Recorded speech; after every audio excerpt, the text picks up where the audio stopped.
Good evening. I'm Ryan Wagner, and welcome to Griffith University News. Dreamworld's newest attraction, Corroboree, is celebrating its 6-month anniversary. Given the successful reception from the public, the new attraction will soon be expanding and upgrading. Daphne Maresca reports. It's been 6 months now since the Dreamworld newest attraction, Corroboree, offers to the public the possibility to take a journey through the indigenous culture. Well, the fact that if you were to go to New Zealand as well, you would learn Maori culture there. If you go to China, you would learn Chinese. So if you come to Australia, you should be able to learn Aboriginal and Torres Strait Islander culture. What we're doing here at Dreamworld Corroboree is we're teaching Yugambeh culture. Now, Yugambeh is the Aboriginal land around here, around this area. Aboriginal art and ochre talk. We'll also talk about the fire demonstration. So we'll teach them about musical instruments, and we also like to do weapons demonstration. We also have free shows inside the theatre, which are video presentations on how the Gold Coast was created by the tribe from this area. Although the attraction has seen great success already, Indigenous mentor Jason Sandy says there is more to come. Since the opening of Corroboree, the reception's been really good. We're getting a lot of favourable reviews from everybody, guests and even workers here as well. No, I wasn't expecting that it'd become the success that it is. It was very unexpected. This exhibit is also evolving, so it's not only just what you see now. The stories are going to change, so we're going to get stories from different mobs. It's evolving as the culture is evolving as well. So. Meanwhile, Corroboree is getting ready for some important upcoming events. The Reconciliation Week soon, and next month, NAIDA. Daphne Maresca reporting. Gold Coast City Council takes action to prevent graffiti and preserve the look of the city. By putting street art to the community, it has reduced graffiti by over 80%. Jennifer Davidson reports. The city of Gold Coast is unique because of its stunning skyline and beach views. On average, Gold Coast City Council spends about $1.5 million each year removing graffiti to maintain the look of the city that is so appealing to both tourists and residents. There have been several companies and organizations that have stepped up to the plate when it comes to reducing graffiti in the Gold Coast area. 4040 Creative, a local company, has been hired to produce street art murals. Anybody thinks that anybody that's painting with a spray can is performing graffiti, when in actual fact there's a big difference between graffiti and street art, which is something that we're heavily involved in.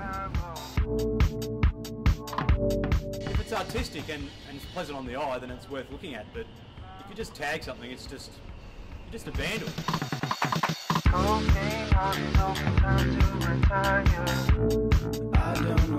think it's all about the type of art, the placement of the art, and sort of the management of the council or city and where it is and what it is. Pretty soon they switched on and realised that rather than being ushered out of places for graffitiing things, that they could actually be looked at in quite a positive light by going in and doing mural street art. So far, Gold Coast City Council has been extremely successful by reducing graffiti by over 80%. Youth now have a legal way to express themselves through street art, which makes the city look a lot cleaner. May is Australia's Domestic and Family Violence Prevention Month. The Queensland Government's initiative, the Make a Call campaign, encourages family and friends to make the call for victims suffering an abusive situation. Rhiannon Smith reports. In 2010, young mother, 22-year-old Bianca Gervin, was found brutally murdered in Brisbane's south, with her former partner, Reese Austin, currently on trial for the murder. Nearly 4 years on, Bianca's mother, Sonia Anderson, is still dealing with the grief and loss of losing her daughter to domestic violence. Absolutely heartbreaking. When I lost Bianca, I remember, obviously you're not thinking straight when you lose your daughter, and I remember thinking I do not want anyone else to be murdered ever again. And 4 years on, I still virtually daily am shocked by the number of murders and the high number of them that are committed by people who've said the words, "I love you." Reported domestic violence cases have steadily risen over the past few years, with 110 deaths attributed in Australia to a domestic violence situation this year alone. The recent murders of young Melbourne boy Luke Batty and sisters Savannah and Indiana Maheo have prompted an outpouring of public anger, calling for tougher penalties on breaches of protection orders. Inspector Jaramozovic believes the more media attention given to the situation, the greater the community support. One of the things we should never lose sight of is that we really need to make sure that we stop domestic violence and do everything we possibly can to stop domestic violence. Until such time that does happen, we need to do all we can. I'm Rhiannon Smith, reporting for Griffith News. New questions of human rights violations are being brought to the forefront as the Abbott government's refugee lifeboats have been discovered stripped of all safety equipment. These findings come on the heels of riots at Papua New Guinea's Manus Island Detention Center, which led to several deaths earlier this spring. Asylum seekers are now being placed on unsafe boats, stripped of all equipment. It's a new chapter in the increasingly violent conflicts between the Australian government and the refugees who cannot make it ashore. We need the option of turning boats around where it's safe to do so. Prime Minister Tony Abbott has indeed been turning those boats around, but rather than returning to their home countries, the passengers on board are being carted off here, Papua New Guinea's Manus Island Detention Center. We commissioned a force protection assessment review and started taking immediate steps to improve the security of that compound, and I believe the steps that we took over the ensuing 4 to 5 months saved lives. But despite government assurances, are human rights being violated here on this island across the sea? Refugee counsellor Emily Kate Luxford deals with refugees and their grievances on a daily basis. Australia is meant to give people a fair go and help them out, and if we're not helping them, I think that kind of looks poorly on Australia. Not all Australians share the same opinion. You know, they're a bit stupid to come here. Mostly Aussies here, but now, you know, they're coming over, they're starting to take our jobs, and it doesn't really help with, you know, the culture. When people are saying they're stealing our jobs, it's absolutely ridiculous. If you want a job, go out and get one. It's a complex issue for Australia that is not likely to be resolved soon. And as time passes, these refugees remain in a sort of limbo. The federal government has warned that talks are underway with other countries in Southeast Asia to establish more detention centers like Manus Island. But it is unlikely to curb further refugee attempts at landing in Australia. Ryan Wagner, Griffith News. The Gold Coast is experiencing a decrease in housing affordability, with certain areas becoming some of the most expensive places in Australia to live. This is placing financial stress on residents and is leaving them struggling to pay the rent. Crystal Rose Fleming reports. A picture of paradise to some, but to residents, this place they call home is becoming unaffordable to live in. The Gold Coast is experiencing high rental and mortgage stress, particularly through the coastal suburbs such as Southport and Labrador. High rented apartment stock in these areas are causing this stress as permanent renters are competing with tourists and high-income earners who choose to live here due to lifestyle location. This competition results in rental prices being driven upwards. I think it's like any metropolitan area, there's always going to be impact for lifestyle locations where Gold Coast offers a lifestyle, so people do move here, there's pressures on that. This is putting first home buyers and young renters on the back burner with their housing future at risk. I was 19 and I have a 16-year-old still in school, so for them it's very expensive to move out. In the last decade, Gold Coast rental prices have risen by 35%, meaning in the next few years, housing affordability is set to soar. Although some have a different view on this issue, saying the Gold Coast is the ideal place to live. I'm very surprised. I think this is the most affordable living area. We've got everything for the people to enjoy, and the cost isn't great. However, for residents, this issue is real. Many hope the introduction of the G-Link light rail will encourage affordable housing along its route west of the coastal strip, giving greater flexibility to housing costs. Despite this, only time will tell what the future of Gold Coast housing will become. Crystal Rose Fleming, Griffith University News. Gold Coast's branch of Sea Shepherd has begun to host a weekly community session in response to controversial shark culling laws passed in Western Australia. The sessions aim at raising awareness of the issue as well as helping recruit volunteers to help for future aid work. Joel Marshall reports. In the last 100 years, there have been 158 recorded shark attacks in Australia, with only 19 of these occurring in Western Australia. Despite this, the Western Australian government has recently approved a shark culling law allowing the legal killing of sharks. Since the approval of this law in April, there have been protests Australia-wide. In Melbourne, they took to the streets. Demonstrations too in Adelaide. And in Sydney, critics of the cull showed their support. There's now no question that the law to kill sharks in Western Australia has been greeted with a negative reception around the country. Conservation and Coast Guard experts here on the Gold Coast have also jumped on the anti-culling bandwagon. They're emphasising that the ocean is the sole territory of the sharks, as well as the impact this law could have. Sharks are a predator species, so if you remove the predator species from the ocean, huge ramifications happen right throughout the food web in the ocean, so it's significant. And it'll affect us all. So they don't need us, but we need them. That's where they live, that's their territory. We just borrow it occasionally. Sally Richardson, from Sea Shepherd here on the Gold Coast, has taken it on board to provide a form of solution. She has decided to organise a weekly session every Sunday for the public at the Sea Shepherd headquarters in Southport. The sessions aim to educate the public on the wrongs and problems of shark culling, as well as potentially recruiting future volunteers. Awareness is key, is what I'm trying to say, and with volunteers, they'll then spread the word. So we have lots of methods, but I'd say our Sunday sessions are the main thing for getting them, and other means like social media, talking about it, word of mouth. Though the culling laws in Western Australia have been passed, it is now evident they do not reflect the interests of everybody involved. Self-education and awareness raising are a critical part of helping with the solution. Go and educate yourself. Don't believe what everybody tells you. Don't believe the media. Don't believe marketing of big companies that want to sell you something. Go out. There's plenty of research available for everybody now, so go out and learn for yourself and get involved. As for the sharks of Western Australia, their future is still unclear, and that is something only time can tell. Joel Marshall, Griffith University News. Penguins around the world were celebrating today for World Penguin Appreciation Day. The penguins at SeaWorld on the Gold Coast were spoilt with a specially made fish cake while guests learned about the importance of this annual event. Jor Warmald reports. Today is World Penguin Celebration Day.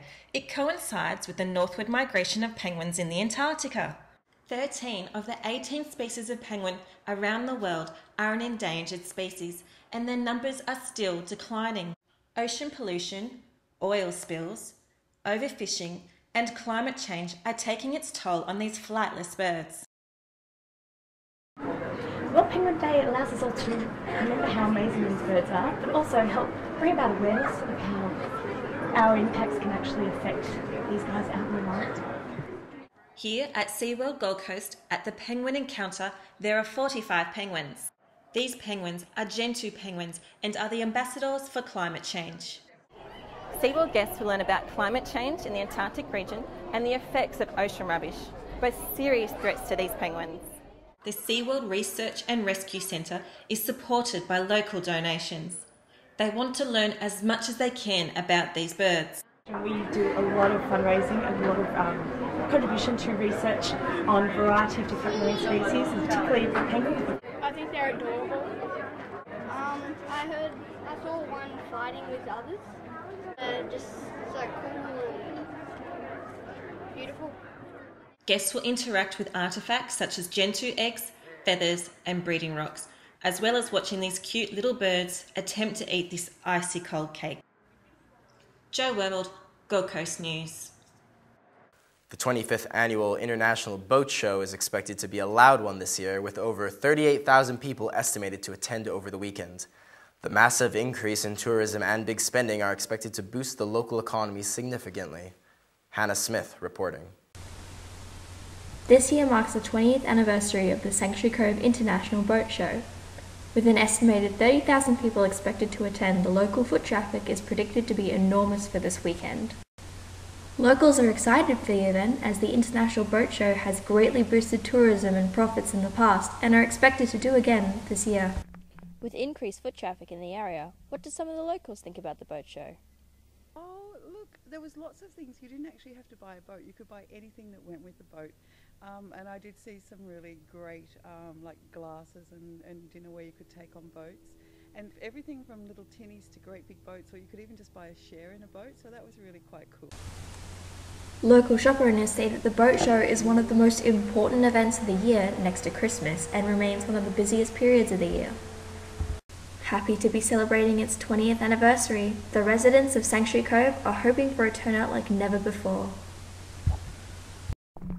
The 2015 boat show has a lot of expectations to meet if it wants to be as good as the one that was this year. With over 30,000 people that attended, it certainly made a splash. Thank you for watching. Monstrously popular HBO series Game of Thrones has recently aired an episode that has been declared the most downloaded file on the internet. The statistic has brought forward a debate that has simmered for years. Exactly how illegal is online piracy? William Burden reports. Game of Thrones, incredibly addictive and incredibly popular. Critics and audiences alike have found something to enjoy about the show. The latest episode put to air has broken torrent provider records with over 100,000 seeders, i.e. downloaders, accessing the show. Despite this, ratings have continued to go up, with the show attracting over 7 million viewers and seasons 5 and 6 already confirmed. Is the piracy justified because the show still enjoys healthy ratings figures? The companies already have billions and billions of our dollars, and I think, why should we pay for movies if we can get them for free? To better understand how illegal downloading works, let's look at a visual representation.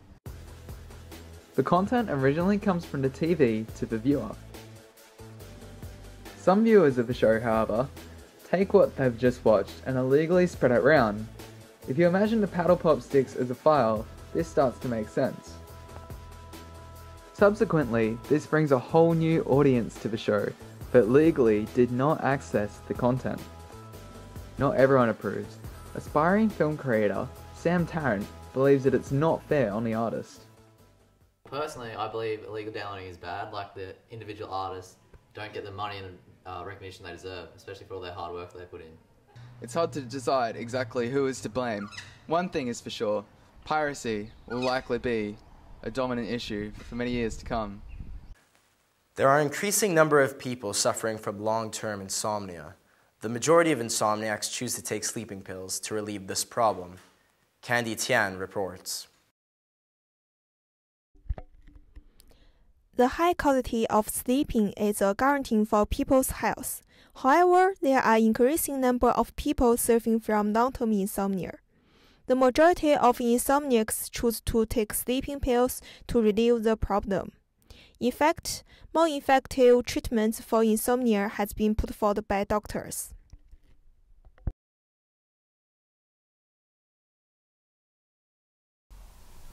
I'm so tired. I'm eager to have a good night.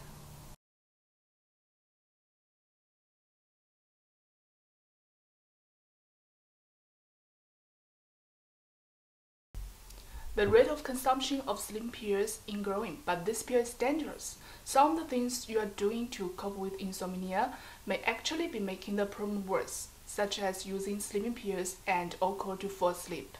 In fact, we can change the life habits to solve it. Firstly, stick to regular sleep schedule and avoid nap. Also, make sure increase light exposures and avoid artificial lights during the night. Also, you have to limit caffeine, alcohol, and nicotine as much as possible. In addition, make sure your bedroom is quiet, clean, and cool. At last, make sure you relax yourself before you go to bed.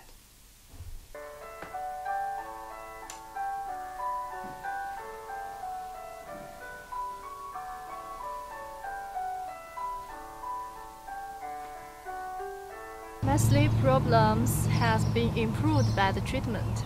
I feel the changes of the body and great long-lost feeling relaxed.